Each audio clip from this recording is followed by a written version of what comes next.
Um dos temas que marcou a atualidade esta semana foi o fim do processo de solução contra a Assembleia Legislativa. O deputado e a sua defesa entenderam não apresentar mais qualquer recurso ou reclamação. Comigo em estúdio está justamente o advogado de defesa de Soluçou, Jorge Menezes. Boa noite. Por que razão entenderam que não havia motivos para a apresentação do recurso ou reclamação? Boa noite, Jorge. O que estava em questão era se o processo poderia ter alguma utilidade prática. O que estava em questão no processo era a declaração de nulidade ou anulação de uma deliberação da Assembleia Legislativa que suspendeu o deputado Soluçou. O Tribunal entendeu que ele, se vencesse a ação, o resultado prático dali resultante seria ele regressar à Assembleia Legislativa, onde já estava.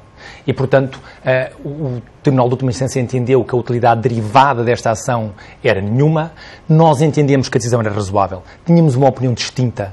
Nós acreditávamos que, pelo tipo de interesse público que estava associado a este processo, que se justificava continuar com a ação, mas a decisão é razoável, é uma decisão que está bem fundamentada, foi, aliás, emitida nas duas línguas oficiais, o que foi recebido com agrado também por nós, e, portanto, no balanço de razões, entendemos que não se justificava levar isto até ao final, e, portanto, optámos por não reclamar da decisão do relator do Tribunal de Última Instância para a Conferência, ou seja, para os 3 juízes que formam o Tribunal de Última Instância. Mantém a posição de que a Assembleia Legislativa violou a lei no processo de suspensão do deputado Soluçou? Absolutamente. Foi um processo de violações em cascata. Houve uma sensação de um certo desespero e de uma falta de orientação jurídica, porque o que estava em questão na nossa ação para esclarecer não era o ato de suspensão a si. Esse é um ato livre, com base num voto livre de cada um dos deputados, que é feito em consciência. Nunca nós colocaríamos um tribunal na posição de decidir se suspendia ou não o deputado Soluçou. O que aconteceu foi que o processo que levou à suspensão foi manchado por inúmeras ilegalidades. Algumas delas evidentes e as outras inequívocas. E foram várias, não lhe deram o direito de defesa, que é a violação de um direito fundamental, não abriram sequer um processo, não houve instrução de um processo, determinaram que ele estava em conflito de interesses, o órgão errado e numa situação errada, com isso ele não pôde votar, não pôde participar, pediu documentos, só lhe deram os documentos 9 ou 10 dias depois de um parecer da Comissão, que na verdade não era parecer. Foi uma atrapalhação completa, um desespero da parte da Assembleia Legislativa. Creio que houve falta de aconselhamento jurídico naquele processo, porque era possível ter chegado exatamente ao mesmo resultado, mas em cumprimento da lei. O que nós entendíamos era que a violação destes atos do processo inquinaram a validade do próprio ato final e que isto é muito habitual e, portanto, quando assim é, a declaração de invalidade e de ilegalidade dos atos do processo fariam cair a própria deliberação que o suspendeu. Portanto, o que nós queríamos era que essa deliberação fosse anulada e que ele regressasse à Assembleia e que se iniciasse, se fosse o caso, um processo idêntico, mas desta vez cumprindo a lei. O Tribunal de Segunda Instância entendeu não ter competência porque a suspensão do mandato constituía um ato político. Qual é a sua opinião? Bem, havia aqui duas coisas, é uma questão complexa, havia aqui duas questões que estavam em apreço e nós esperávamos que o Tribunal de Segunda Instância tivesse dado mais atenção ao assunto, tivesse feito uma fundamentação mais séria, porque estavam em relevo as linhas delimitadoras do Estado de Direito e do princípio da separação de poderes. O ato de suspensão de um deputado é considerado, em ciência política, um ato político. E em conversa de academia, em conversa de café, será um ato político. No entanto, se é um ato político ou não, depende da caracterização jurídica que lhe é dada. E quando a lei usa um conceito não jurídico e o põe dentro da lei, ele passa a ter uma coloração jurídica. O que dizem todos os autores que eu conheço, e todos os autores a que eu tive acesso, sobre um ato desta natureza, é que ele deve ser interpretado de uma forma restrita, de modo a que grande parte das situações que seriam, nos termos de ciência política, um ato político, não sejam para efeitos de determinação da competência do Tribunal. Portanto, o que nós dizíamos é, de um ponto de vista jurídico, para os efeitos que interessam, que é aumentar a competência dos tribunais, este ato não era um ato político que podia ser invalidado. Por outro lado, ainda que o fosse, ainda que se entendesse que era um ato político para efeitos legais, não existe dúvida alguma, creio eu, na doutrina, de que se um ato político violar direitos fundamentais, e nós dizíamos que sim, que violava direitos fundamentais, nessa altura os tribunais têm competência mesmo que se trate de um ato político. E, portanto, o Tribunal de Segunda Instância, de resto, Não veio dizer o contrário, não veio dizer, e isto é importante compreender, que um ato político que viola os direitos fundamentais não entra na competência dos tribunais. Isto para o futuro, não o ter dito já é bom, mas entendeu que era um ato político, contrariamente à minha opinião, e creio que não deu devida atenção ao facto de, se mesmo que fosse um ato político, a violação crassa, devo dizer, de direitos fundamentais que ocorreu neste caso, deveriam permitir que o Tribunal conhecesse e declarasse a ilegalidade do ato. O Presidente da Assembleia Legislativa alega que os deputados, por pertencerem a um órgão político, não são titulares de direitos fundamentais. Isso foi uma grande surpresa, devo dizer.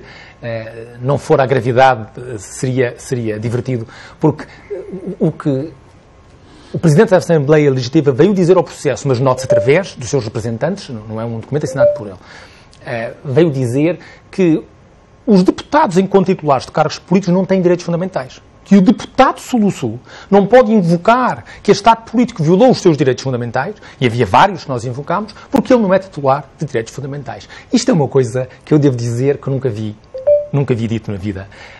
O que está em questão, o que dizem alguns autores, é que o Governo e a Assembleia Legislativa, enquanto órgãos, não têm direitos fundamentais. Mas vamos imaginar, por exemplo, o deputado José Pereira Coutinho, que é um deputado muito ativo. Não tem liberdade de expressão enquanto deputado. Quando agir como deputado, não tem liberdade de expressão. Não tem liberdade de deslocação. Podem pará-lo na Ponte Saivan, dizendo que o senhor é deputado, não tem o direito de deslocação. Um Presidente da Assembleia Legislativa dizer que um deputado não tem, por exemplo, o direito de manifestação, não tem o direito de não ser preso, a não ser por ordem de um juiz. Tudo isto são direitos fundamentais que, evidentemente, os deputados têm. Portanto, essa alegação de que os deputados, vindas de um Presidente, de que os deputados não têm direitos fundamentais, para ser franco, é descabida. Da minha perspectiva, num sítio em que levasse estas declarações a sério, o Presidente da Assembleia Legislativa devia ouvir negá-las, dizendo, não, eu presido a um órgão em que os deputados têm direitos fundamentais, ou então, se ele entende, se for o caso ele entender, como está escrito, que os deputados não têm direitos fundamentais, eu creio que ele devia ponderar demitir-se, porque é uma coisa gravíssima. Porque os deputados têm designadamente imunidades que estão previstas na lei básica e é essencial em qualquer Estado de Direito que os deputados, como qualquer cidadão, tenham direitos fundamentais. Aliás, eles têm deveres acrescidos e têm direitos acrescidos, como todos sabemos. E, portanto, não teve sentido, quanto a mim, absolutamente nenhum. Acho que foi uma grande infelicidade e acho que devia ser abordada pelo Presidente da Assembleia Legislativa para dizer: estejam descansados, senhores deputados, que os senhores têm direitos fundamentais. A esta distância, o comportamento e a decisão da juíza, que comentário merece? De qual juíza, desculpe? Do caso concreto do Suluçu. Do caso crime ou do caso da Assembleia Legislativa? Do caso da Assembleia Legislativa. Bem, no caso da Assembleia Legislativa, não houve uma juíza, foram juízes, foram juízes do Tribunal de Segunda Instância e foi agora um despacho do Tribunal de Última Instância do Dr. Viriato Lima.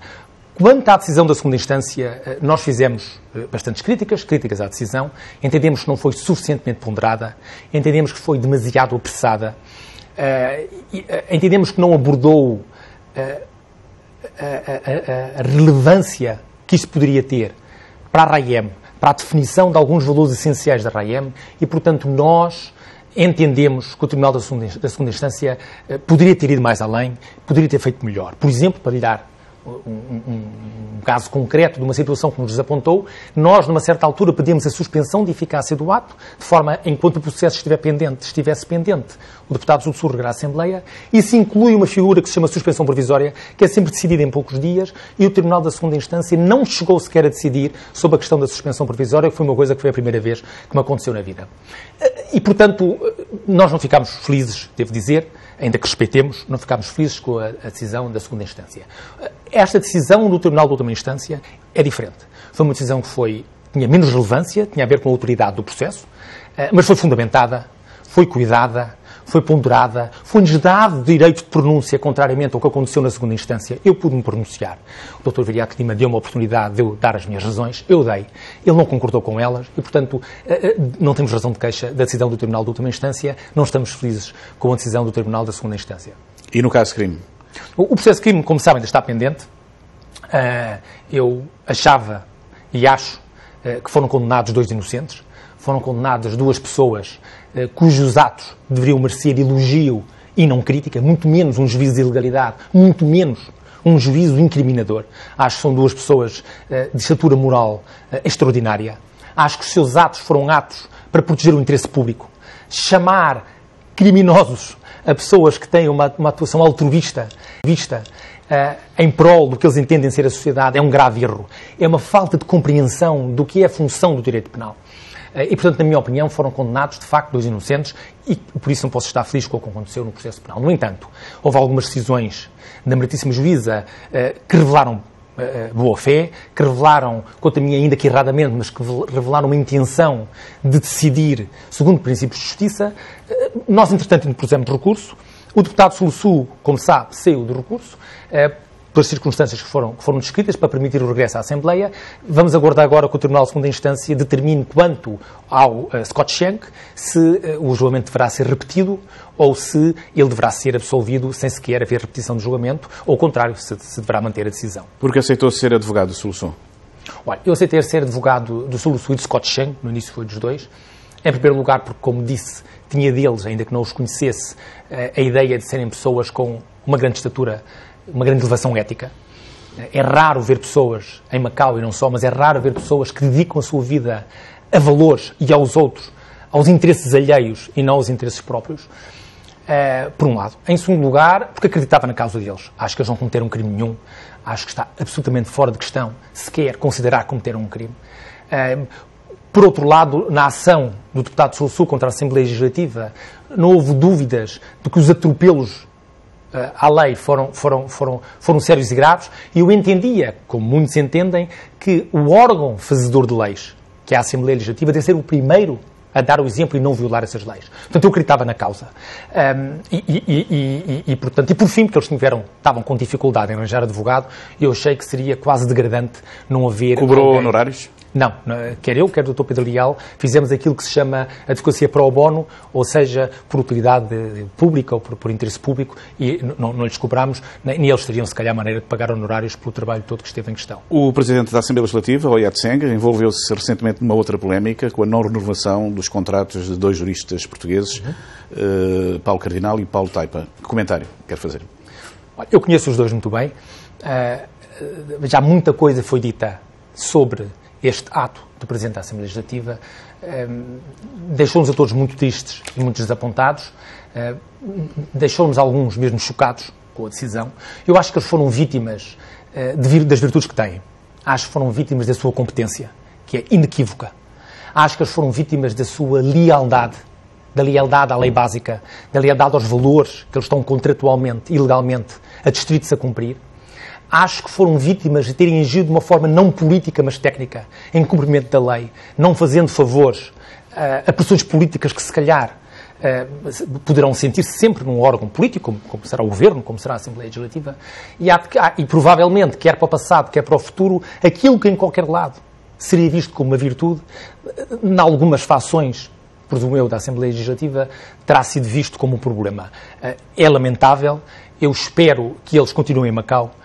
Acho que o teste que será feito, não ao Presidente da Assembleia Legislativa, que falhou o teste e que perdeu o único teste que ele próprio se candidatou, mas o teste que é feito a Macau é vê-los a continuar aqui a Macau. Eles têm uma memória do Big Bang, que foi do início da RAEM, e isso, na mão de pessoas competentes, é uma mais-valia única que seria absolutamente incompreensível perder-se. Finalmente, quem é o seu candidato à presidência da Associação de Advogados? Bem, neste momento só há um, que é o Dr. Sérgio Almeida Correia. E, portanto, o que eu lhe posso dizer... Mas o atual pode-se recandidatar. O Dr. Neto Valente pode-se candidatar. Eu acho, em primeiro lugar, eu acho que o Dr. Neto Valente não foi feliz quando veio fazer as declarações que fez no dia em que o Dr. Sérgio Almeida Correia se candidatou. Nós devemos todos muito ao Dr. Neto Valente. Foi no passado um grande presidente da Associação dos Advogados. Nos tempos mais recentes já não conseguiria fazer os elogios que eu acho que ele merece nos tempos passados. Acho que quem está muito sentado numa cadeira não faz bem a quem está sentado, nem faz bem à cadeira. Não faz bem à instituição e não lhe faz bem a ele. E eu sempre disse, e eu disse isso quando fui perguntado, ele sempre disse, e disse-me a mim em particular, disse a muitas pessoas, em muitas circunstâncias, que no dia em que houvesse uma candidatura credível, ele a apoiaria e que se candidatava sempre à Assembleia Legislativa por preocupação altruística com o órgão, que era uma espécie de sacrifício, que inclusivamente não tinha tempo para estudar direito, etc, etc. E essa candidatura credível pode ser a do Dr. Sérgio de Almeida Correia? Eu acho que eu espero que o Dr. Neto Fernandes reconsidere, por um lado, ainda que seja uma pessoa potencialmente capaz, não há dúvida absolutamente nenhuma, eu espero que ele reconsidere que poderia pôr em causa todo o serviço que ele prestou a Macau. O Dr. Sérgio Almeida Correia é um excelente candidato, acho eu, à Presidente da Associação dos Advogados de Macau. Haveria outros que seriam bons candidatos, mas se me perguntar se eu apoio, eu diria que sim. Não faço parte da equipa dele, nem tenciono fazer, mas acho que é uma pessoa muito capaz e fiquei muito feliz de o ver avançar para a presidência da Associação dos Advogados de Macau. Obrigado pela presença aqui no Telejornal. As autoridades espanholas desmantelaram uma rede de narcotraficantes com ligações a Portugal e a Macau. Era uma rede de lavagem de